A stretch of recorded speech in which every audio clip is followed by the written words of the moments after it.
Today, we recognize and celebrate Juneteenth and focus on its history and implications for the church. Juneteenth, a combination of June and 19th, commemorates a defining event in 1865.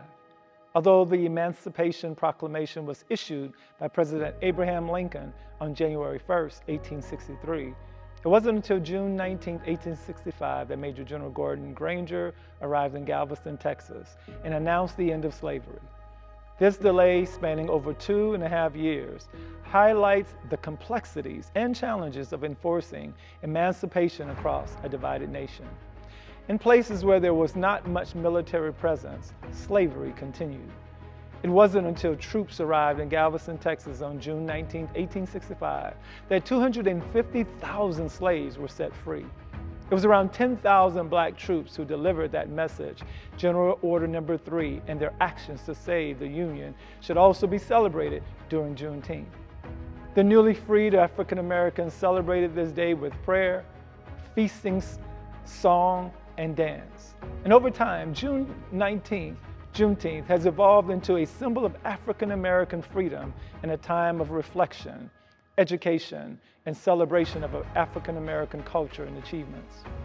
Juneteenth is also known as Freedom Day, Jubilee Day, and Liberation Day. The Christian Church has played a dual role in the history of slavery and emancipation.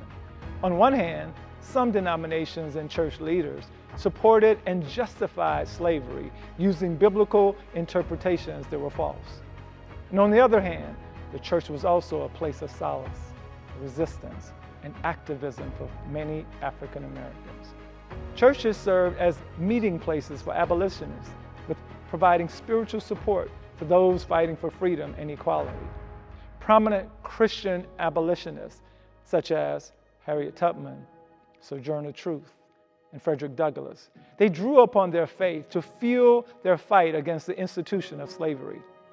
Their courage and conviction remind us of the church's potential to be a powerful force for justice and equality. Today, as we honor Juneteenth, we must ask ourselves, what lessons can the church draw from this history? How can we, as followers of Christ, continue the work of reconciliation, justice, and love?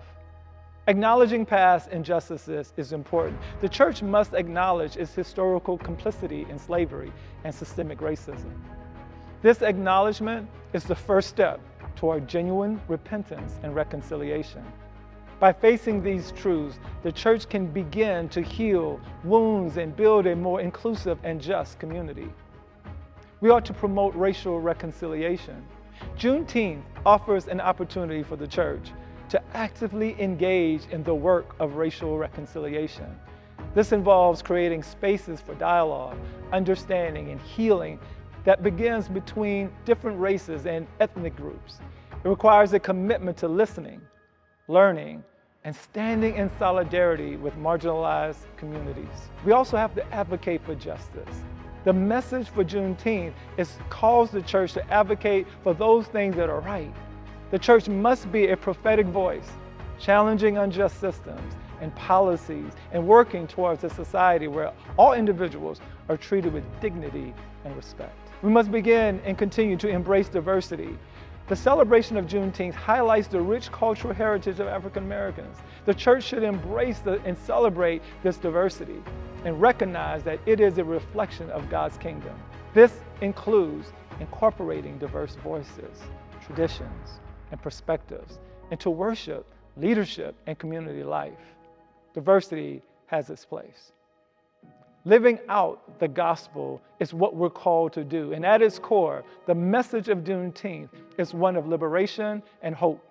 The Christian faith centered on all of the teachings of Christ, and it calls us to live out this message in our daily lives. This means loving our neighbors, serving the oppressed, and working tirelessly for a world where justice and peace prevail. So as we commemorate Juneteenth, let us remember that this is not just a historical event, it is a call to action.